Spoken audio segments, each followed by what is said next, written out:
The bright California sun was already high in the sky as Clint Matthews folded his worn blanket and tucked it carefully into his old backpack. It was 7:30 a.m., and like every other morning, he had his routine down to the minute. 3 years of living on the streets of Los Angeles had taught him that survival depended on staying organized and being at the right place at the right time. Clint was different from many others living on the streets. At 47, his salt and pepper hair was always neatly combed, and he kept his beard trimmed as best he could using the public bathroom mirror at the local park. Despite wearing second-hand clothes, he made sure they were clean and presentable. His mother had always told him, "Your circumstances don't define your dignity," and he lived by those words every single day. The morning started with a quick wash in the park bathroom. Clint splashed cold water on his face and brushed his teeth with a toothbrush he had gotten from the shelter last week. Looking in the mirror, he straightened his collar and practiced his smile. A friendly face, he had learned, made people more likely to help. By 8:15 a.m., he had walked the 15 blocks to the upscale shopping district. This area was his spot, not because it had the most generous people, but because it had the most consistent foot traffic. Clint had learned that success wasn't about finding the most generous person. It was about meeting enough people who might spare a dollar. The morning crowd was starting to build.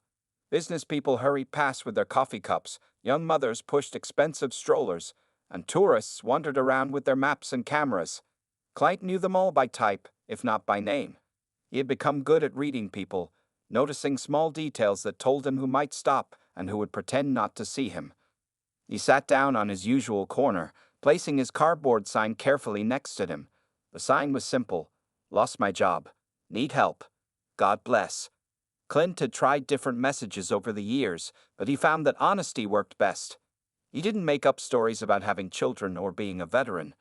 The truth was hard enough. A construction accident had left him with a bad back, no job, and eventually, no home.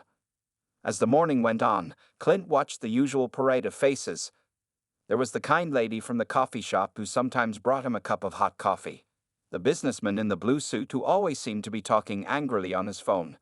The young couple who jogged past every morning, too focused on their exercise to notice anything else. Each person was like a character in a play, moving across the stage of his daily life. Around 10 a.m., the shop owners began arriving to open their stores. Most of them knew Clint by now. Some nodded hello, others ignored him, but none asked him to leave. He was always respectful, never bothered customers, and sometimes even helped by warning them about shoplifters he noticed hanging around. The sun grew warmer as noon approached. Clint had collected $3.75 so far, not enough for a proper meal, but maybe enough for something from the dollar menu. He took a sip from his water bottle, careful to make it last. The day was still young, and he had learned to be patient. What most people didn't know about Clint was that he spent his afternoons looking for work. Day labor, odd jobs, anything he could find. His back injury meant he couldn't do heavy lifting anymore, but he could still work. The problem was, most places wouldn't hire someone without a permanent address.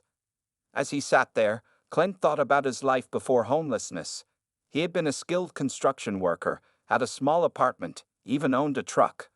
One workplace accident and a series of unfortunate events had brought him here. But he hadn't given up hope. Every morning, he got up, cleaned himself up, and tried again. Just before lunch, Clint noticed more people heading toward the gym across the street. The expensive one, where sometimes famous people worked out. He didn't usually pay much attention to celebrities. They rarely noticed people like him. But today felt different somehow. Maybe it was the unusually clear sky, or the kind lady's coffee, or just a feeling in his gut. Either way, Clint straightened his collar again and adjusted his sign. Something told him this wasn't going to be just another ordinary day. The lunch crowd was starting to thin out when Clint noticed increased activity around the gym entrance. Several people had gathered near the glass doors, phones in hand, waiting for something, or someone. Having spent so much time on this corner, Clint had learned to spot the signs of a celebrity appearance. The excited whispers, the not-so-subtle positioning of phones, the security guards suddenly appearing more alert. A black SUV with tinted windows pulled up to the curb. Clint watched as a tall, muscular man stepped out, wearing a gray hoodie and dark athletic shorts. Even trying to be low-key, there was no mistaking Dwayne, "The Rock" Johnson. His presence commanded attention, filling the space around him with an energy that drew everyone's eyes. Clint had seen many celebrities come and go from this gym, but something about Johnson was different. Maybe it was the way he stopped to take photos with fans, or how he spoke to the parking attendant with genuine respect. While other stars rushed past with heads down and sunglasses on, Johnson moved with unhurried confidence, treating everyone around him like they mattered. For 2 hours, Clint watched people enter and exit the gym. He had collected another $5 from passersby, bringing his daily total to $8.75. Not bad for a Tuesday, but not enough to get him through tomorrow. As he contemplated moving to his afternoon spot near the tourist area, the gym doors opened again. Johnson emerged, now wearing a fresh black t-shirt that seemed barely able to contain his massive shoulders. He was talking and laughing with his personal security guard, his voice carrying across the street. Unlike when he entered, he was now covered in a light sheen of sweat, evidence of what must have been an intense workout. Something stirred in Clint's chest, a feeling he hadn't experienced in a long time. It wasn't hope exactly, more like a quiet voice telling him to take a chance. Before he could talk himself out of it, Clint stood up, brushed off his pants, and started walking toward the gym entrance. His heart pounded with each step. The security guard noticed him first, shifting slightly to move closer to Johnson. But Clint kept his movements slow and deliberate, his hands visible at his sides. He had learned these unspoken rules of approaching people, especially famous ones. "Excuse me, Mr. Johnson," Clint said, his voice steadier than he expected. "Could you spare $1?" Time seemed to slow down. The security guard tensed, ready to intervene. A few onlookers paused, phones still raised, probably expecting to capture a moment of a celebrity brushing off a homeless man. But Johnson turned toward Clint, his expression curious rather than dismissive. For a brief moment, their eyes met. Clint saw something in Johnson's gaze that he hadn't seen in a long time: recognition. Not of who he was, but of his humanity. There was no pity there, just genuine interest. $1? Johnson repeated, his voice carrying that familiar warm tone that millions of fans had come to know. He looked at Clint more carefully now, taking in his clean but worn clothes, his neatly kept appearance despite obvious hardship. The security guard started to reach for his wallet, probably hoping to handle the situation quickly and move on. But Johnson held up his hand, stopping him. Instead, he did something that would change Clint's life forever. He asked a question. "How about we sit down for a minute and you tell me why you need that $1?" The small crowd around them grew silent. The constant clicking of phone cameras paused. Even the usual street noise seemed to fade away. Clint stood there, momentarily stunned by the unexpected response. He had asked thousands of people for money over the years, but no one had ever responded quite like this. "There's a bench right over there," Johnson continued, pointing to a spot away from the crowd. His tone was casual, as if he were talking to an old friend rather than a stranger from the street. Clint nodded, still not quite believing what was happening. As they walked toward the bench, the security guard following at a respectful distance, he realized that his simple request for $1 had just opened a door he never expected to find. What happened next would prove that sometimes the smallest moments can lead to the biggest changes. The wooden bench was warm from the midday sun as Clint sat down next to one of Hollywood's biggest stars. Dwayne Johnson settled beside him, completely at ease, as if sitting with homeless strangers was something he did every day. The security guard positioned himself nearby, trying to keep the growing crowd of onlookers at a respectful distance. "So," Johnson said, turning slightly to face Clint, "tell me your story. And don't worry about rushing through it. I've got time." Clint's hands fidgeted in his lap. He had rehearsed his usual quick pitch thousands of times, the short, sad story that might convince someone to spare some change. But this was different. For the first time in years, someone wanted to hear the whole truth. "I used to be a construction worker," Clint began, his voice rough from lack of use. He usually didn't talk much these days. 15 years with the same company. We built everything from houses to office buildings. I was good at what I did. Johnson nodded, his expression genuinely interested. He didn't interrupt, didn't try to rush the story along. He just listened. 3 years ago, I was working on a 3-story building. Everything was normal that day. Clint's hands trembled slightly as he remembered. There was a problem with one of the support beams. I saw it starting to give way. 2 of my coworkers were right under it. He paused, taking a deep breath. Johnson waited patiently. I managed to push them out of the way, but I couldn't get clear myself. The beam caught me across my lower back. Clint shifted uncomfortably on the bench. The doctors said I was lucky to be able to walk at all, but I couldn't work construction anymore. Couldn't lift, couldn't climb, couldn't do any of the things I've been doing for 15 years. That must have been tough, Johnson said quietly. Saving your coworkers, but losing your livelihood in the process. Clint nodded, surprised by how well this stranger understood. The company's insurance covered the medical bills, but after that, things got complicated. They'd offered me a desk job, but sitting for long hours was just as painful as lifting heavy things. I tried other jobs, but my back would act up, or the pain medication would make me too foggy to work. As he spoke, Clint noticed Johnson watching him with an intensity he hadn't expected. The actor's eyes showed not just sympathy, but understanding, the kind that came from someone who knew about physical struggles and comebacks.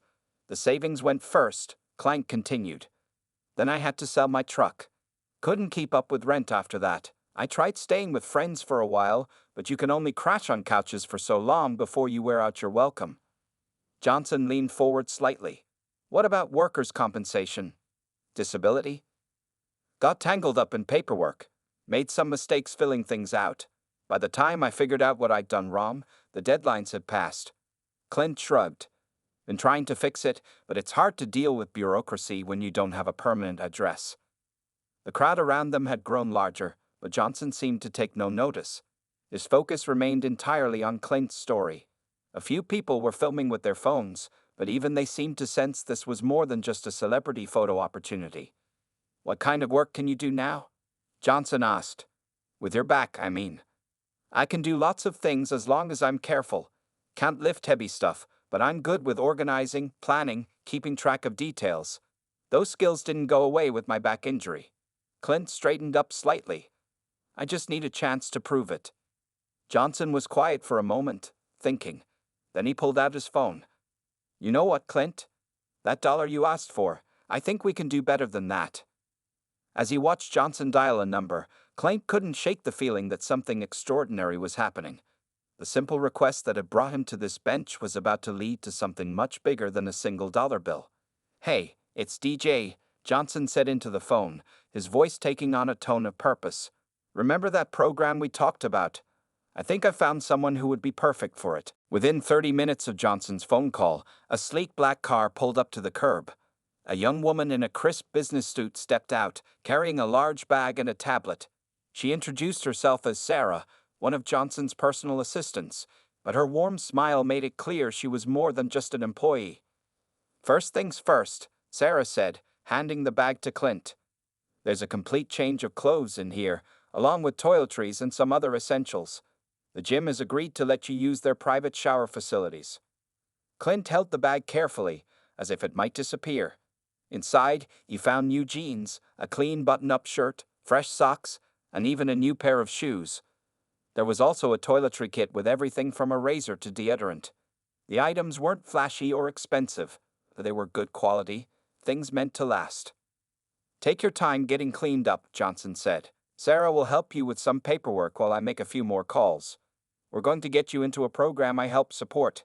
It's for people who need a fresh start. The gym's private shower room was nicer than any hotel Clint had ever stayed in. Hot water, real, steady hot water, poured down on him for the first time in months.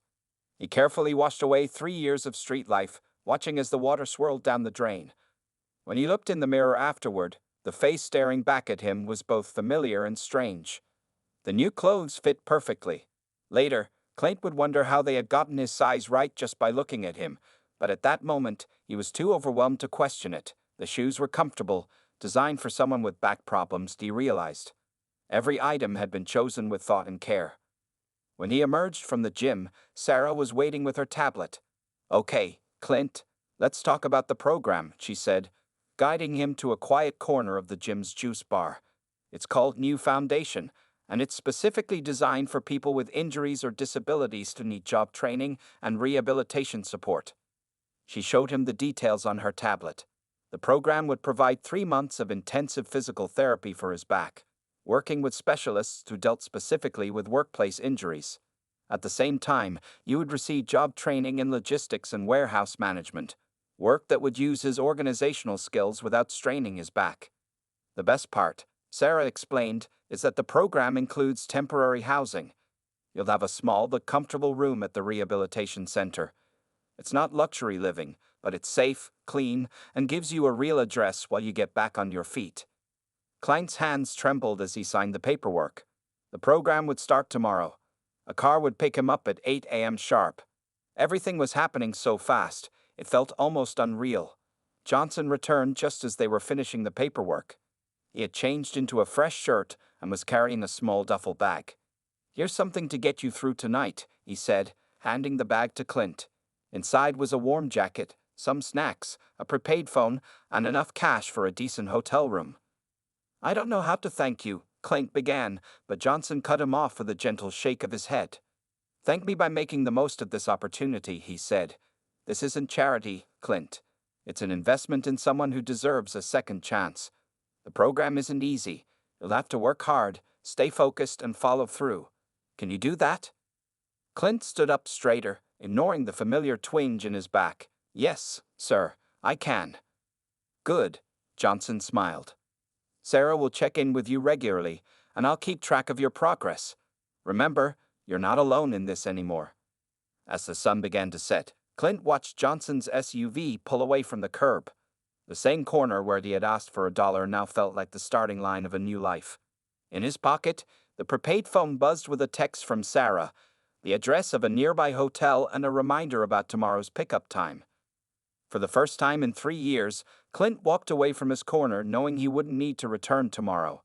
The dollar he had asked for had turned into something far more valuable, a chance to rebuild his life. The first morning at the new foundation center started early. Clint woke up in his small but clean room, still amazed by the feeling of sleeping in a real bed. The digital clock read 6:00 a.m., and sunlight was just beginning to peek through the window blinds. His room was simple but had everything he needed: a single bed, a desk, a small closet, and his own bathroom. On the desk lay the schedule Sarah had given him yesterday, his roadmap for the next 3 months. Looking at it now, Clint felt both excited and nervous about what lay ahead. At 7:00 a.m., he made his way to the dining hall. Other program participants were already there, eating breakfast and talking quietly. Some looked like they had been through similar hardships, while others carried different kinds of pain in their eyes. A friendly cafeteria worker named Maria served him eggs, toast, and fresh fruit, real food, not the fast food meals he'd grown used to on the streets. "First day, huh?" asked a man sitting next to him. He introduced himself as Tom, a former truck driver who had lost his leg in an accident. "Don't worry too much about the schedule. The first week is the hardest, but they know what they're doing here." By 8:30 a.m., Clint was in his first physical therapy session. The therapist, Dr. Rodriguez, carefully examined his back, asking detailed questions about the injury and his pain levels. She didn't rush or dismiss his concerns like some doctors had in the past. "Your injury is serious," she explained, showing him x-rays of his spine, "but it's not hopeless. With the right exercises and treatment, we can strengthen the surrounding muscles to better support your back. It won't be easy, but it's definitely possible to improve your condition." The morning was filled with different exercises, each one carefully designed for his specific injury. Some hurt, others felt strange, but Dr. Rodriguez explained each movement's purpose. She taught him about proper posture, how to lift things safely, and exercises he could do in his room. After lunch, Clint attended his first job training session. The instructor, Mr. Peters, had 20 years of experience in warehouse management. He started by explaining how modern warehouses worked, a world very different from what Clint remembered. "Today's warehouses are all about systems and organization," Mr. Peters explained, showing them a computer simulation. "Physical strength is less important than understanding logistics, inventory management, and computer systems. Your construction background actually gives you an advantage. You understand how things need to be organized and moved efficiently." The afternoon included basic computer training. Clint had never been comfortable with computers, but the instructor was patient, starting with the basics. He learned how to use email, create documents, and navigate the warehouse management software they would be using. By dinner time, Clint's back was sore from the exercises, and his head was full of new information. But it was a good kind of tiredness, the kind that came from progress, not just survival. As he ate his dinner, he checked his new phone.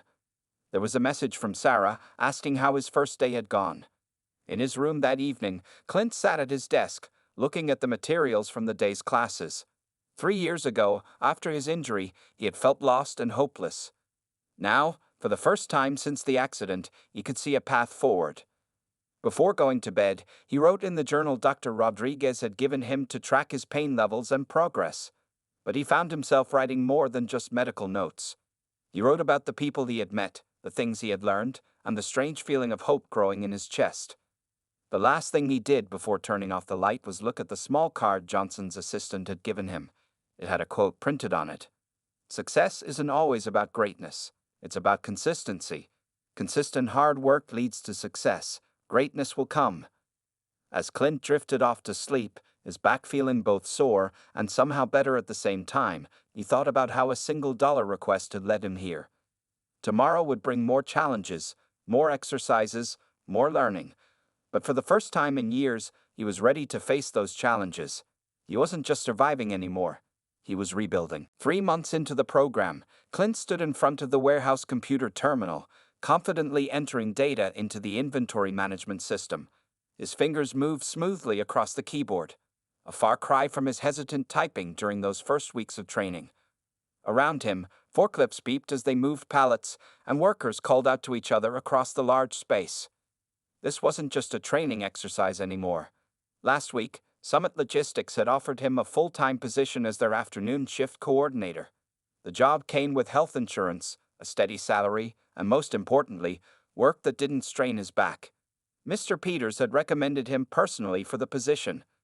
"You're a natural at this, Matthews," his new supervisor, Janet, said as she walked past. "Those shipping reports you organized last week saved us hours of work." Her praise made him stand a little straighter, though he was careful to maintain the proper posture Dr. Rodriguez had taught him.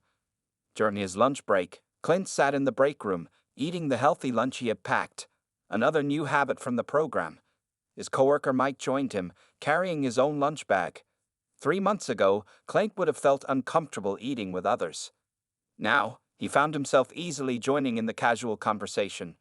"How's the back today?" Mike asked, knowing about Clint's journey through the new foundation program. Many of his coworkers had similar stories of overcoming their own challenges. "Better," Clint replied, doing the subtle stretching exercise Dr. Rodriguez had shown him. "The morning exercises really help. I haven't needed pain medication in 2 weeks now." This was a major victory, one of many small wins that had added up over the months. After lunch, Clint had his weekly check-in with Sarah via video call. Johnson's assistant had kept her promise to stay in touch, monitoring his progress and offering support when needed. Today, she had exciting news. "The transition housing paperwork went through," she told him, smiling through the screen. "You can move in this weekend. It's a small studio apartment, but it's only 10 blocks from work, and the rent is subsidized for the first 6 months while you build up your savings." Clint felt his throat tighten with emotion. He had been living in the program's facility for 3 months, grateful for the roof over his head. But having his own apartment again, that was another step toward normal life that had once seemed impossible. That afternoon, he focused on training a new employee on the warehouse management system. Teaching others was something he never thought he'd be doing, but it came naturally to him. He remembered his own struggles with the computer and made sure to be patient, breaking down each step clearly. After his shift ended, Clint headed to his final physical therapy session with Dr. Rodriguez. The improvement in his back was remarkable. Through a combination of targeted exercises, proper body mechanics, and regular stretching, he had gained strength and flexibility he thought he'd lost forever. "Remember," Dr. Rodriguez said as she reviewed his home exercise program, "this isn't the end of your recovery. It's the beginning of maintaining your health. Keep up with these exercises, and your back will keep getting stronger." In the evening, Clint returned to his room and packed his few belongings into the duffel bag Johnson had given him that first day. He had acquired more things over the past 3 months: work clothes, books about warehouse management, his exercise equipment, but he still tried to keep things simple. Before bed, he opened his journal, now nearly full with 3 months of daily entries. He wrote about his job offer, the new apartment, and his progress with physical therapy. At the bottom of the page, he added something special: his first month's budget plan, including the amount he hoped to save. Looking at the numbers, Clint felt a sense of pride. The salary wasn't huge, but it was enough to live on, save a little, and most importantly, it was something he had earned. As he got ready for bed, he caught his reflection in the mirror. The man looking back at him stood taller, looked healthier, and carried himself with a quiet confidence that had been missing for years. Tomorrow would be his first day as a regular employee, not just a trainee. As he set his alarm, Clint thought about how far he had come from that street corner where he had asked for $1. He was no longer just surviving. He was building a future. 6 months after starting his new job, Clint stood in front of the new foundation center on his day off. The building looked different from this side of the door. More welcoming, less intimidating. He checked his watch, straightened his collar, and walked inside. Today wasn't about receiving help. It was about giving it. "Welcome back, Clint." Maria, the cafeteria worker, called out as he passed. She was serving breakfast to a new group of program participants, just as she had done for him months ago. The familiar smell of coffee and toast brought back memories of his own first days here.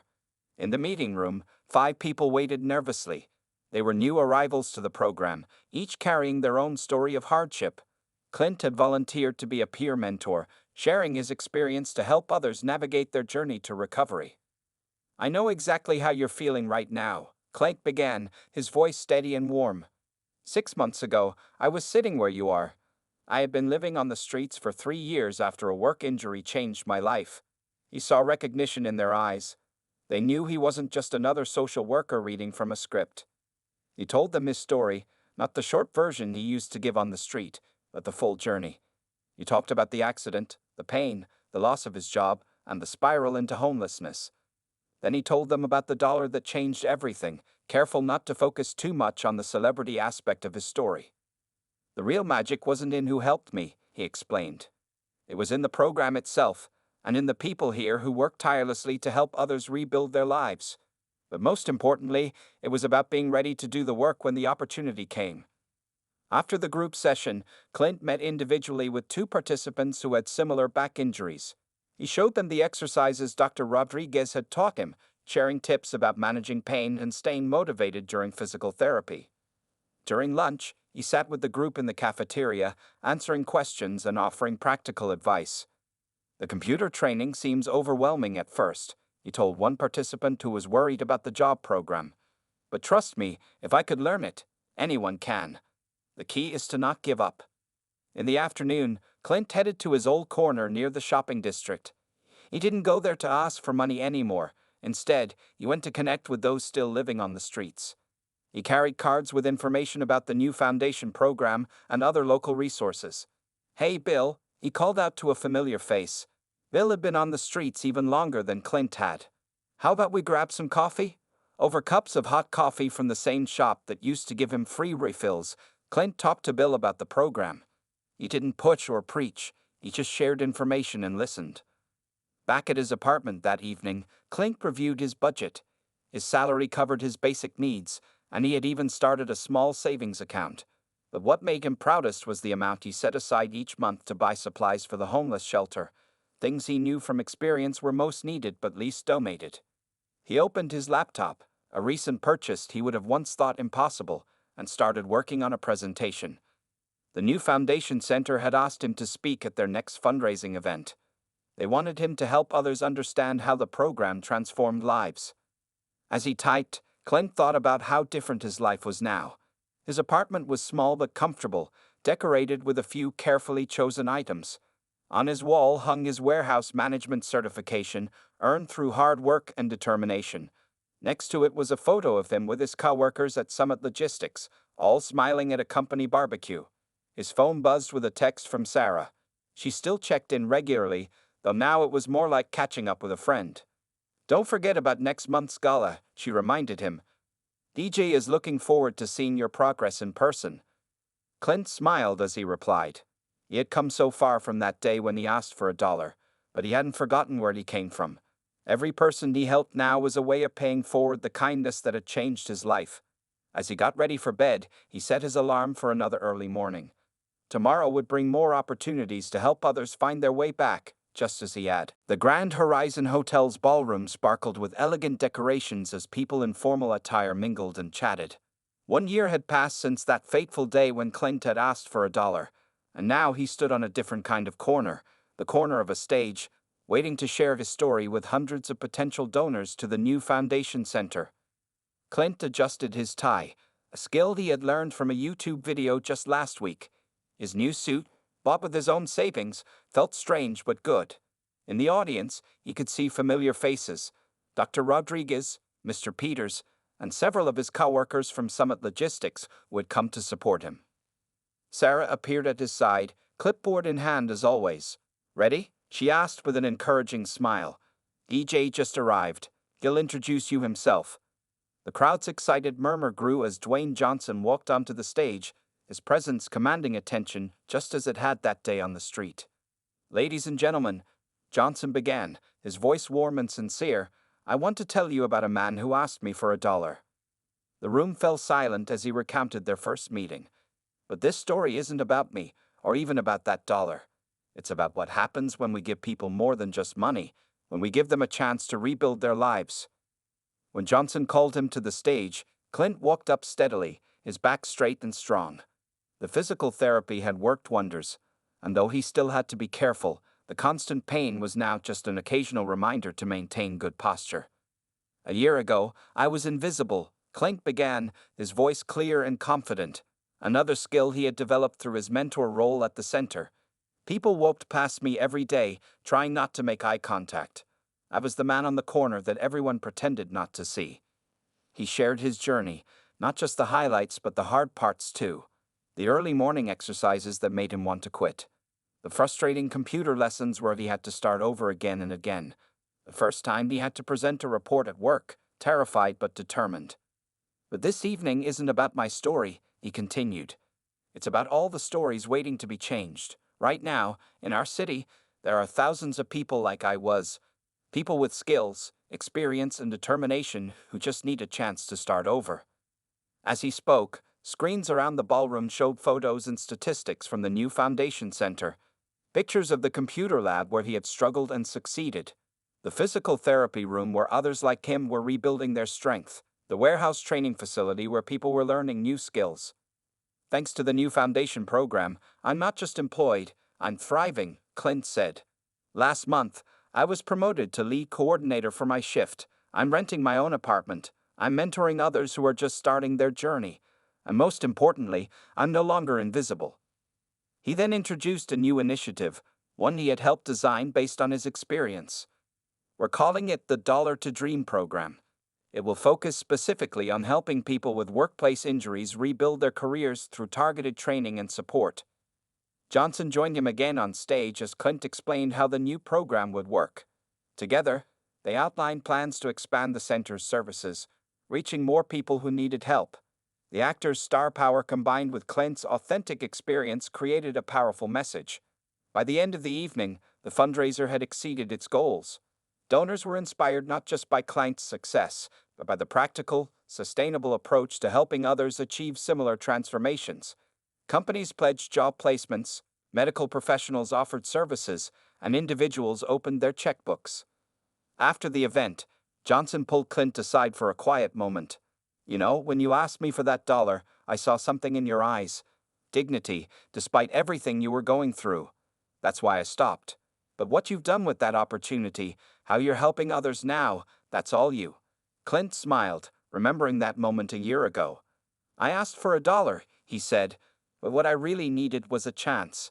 Now I can help give that chance to others." As he left the hotel that night, Clint passed the corner where his journey had begun. The street looked different now, or maybe he was the one who had changed.